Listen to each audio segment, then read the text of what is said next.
ಸನ್ಮಾನ್ಯ ಮುಖ್ಯಮಂತ್ರಿಗಳು ಸವಿಸ್ತಾರವಾಗಿ ಅವರ ನಾರ್ಮಲ್ ಸ್ಟೈಲಲ್ಲಿ ಕೊನೆಯಲ್ಲಿ ಒಂದು ಅರ್ಧ ಗಂಟೆಗೆ ಬಂದ್ರಷ್ಟೇ, ಇನ್ನು 1.5 ಗಂಟೆ ಪೂರ್ತಿ ಅಲ್ಲೆಲ್ಲ ಸುತ್ತಾಕ್ಸ್ಬಿಟ್ರು ನಮ್ಮನ್ನ. ನಾನು ನೋಡ್ತಾ ಇದ್ದೆ, ಇಲ್ಲಿ ಕೂತ್ಕೊಂಡು ಆಚೆ ಸುತ್ತಾಕ್ಸಿ ಕೊನೆಗೆ ಬಂದು ಸಬ್ಜೆಕ್ಟಿಗೆ ಬಂದರು. ಆದರೆ ನಾವು ಪ್ರಮುಖವಾಗಿ ಹೇಳಿದಂಥ ವಿಚಾರಗಳನ್ನು ನಾವು ಕಾಂಟ್ರಾಕ್ಟರ್ ಅಸೋಸಿಯೇಷನ್ದು ನಾನು ಪತ್ರ ತೋರಿಸಿ ಪ್ರೆಸ್ ಮೀಟ್ ತೋರಿಸಿ ಅದರದ್ದೆಲ್ಲ ಹೇಳಿದೆ. 60% ಸರ್ಕಾರ ಕಮಿಷನ್ ತಗೊಂತೈತೆ, ನಾವೆಲ್ಲ ಸ್ಟ್ರೈಕ್ ಮಾಡ್ತೀರಿ, ಎಲ್ಲ ಕೆಲಸ ಕಾರ್ಯಗಳನ್ನು ಸ್ಥಗಿತ ಮಾಡ್ತೀರಿ, ಇದು ರಾಜ್ಯಕ್ಕೆ ಹಾನಿ ಆಗ್ತೈತೆ. ಇದ್ರ ಬಗ್ಗೆ ತಾವು ಚಕಾರನೇ ಎತ್ತಲಿಲ್ಲ. ಮತ್ತೆ ಜಯಶ್ರೀ ಅವ್ರ ಮೇಡಮ್ ಅವ್ರದ್ದು ಇವತ್ತು ವರದಿ ತರ್ಸ್ಕೊಂತೀನಿ ಅಂದರು. 5 ದಿನ ಆಗೈತೆ ಅಧ್ಯಕ್ಷ.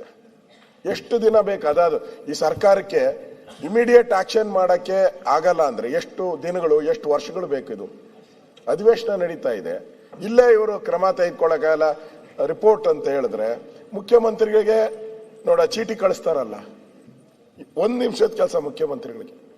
ಅಲ್ಲೇ ಇಂಟು ಚೀಫ್ ಇದಾರೆ, ಅಲ್ಲೇ 1 ನಿಮಿಷ ತಗೊಂಡು ಸರಿ ಇದ್ರೆ ಸರಿ ಮಾಡಿ. ನಾನ್ ಸುಳ್ಳು ಹೇಳದ್ನ? ಜಯಶ್ರೀ ಅವ್ರನ್ನ ನಾಮಿನೇಟ್ ಮಾಡಿದ್ದು ಕಾಂಗ್ರೆಸ್ ಅವರೇ. ಹೌದು, ಕಾಂಗ್ರೆಸ್ ಅವರೇ ನಾಮಿನೇಟ್ ಮಾಡಿದ್ದು.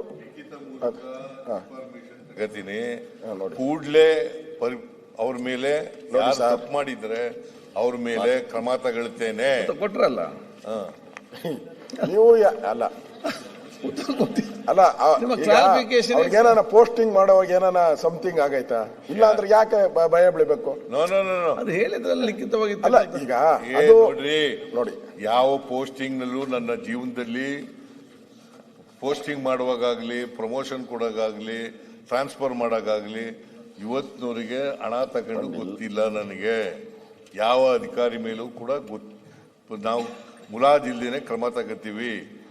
ತಪ್ಪು ಮಾಡದವ್ರಿಗೆ ಯಾರನ್ನು ಬಿಡಲ್ಲ. ಇದನ್ನ ನಾನು ಬಹಳ ಸ್ಪಷ್ಟವಾಗಿ ಸಡನ್ ಆಗಿ ಅಲ್ಲ ಸರ್, ಬೇರೆದಾದ್ರೆ 1 ನಿಮಿಷಕ್ಕೆ ನಿಮ್ಗೆ ಆನ್ಸರ್ ಬಂದ್ಬಿಡುತ್ತೆ.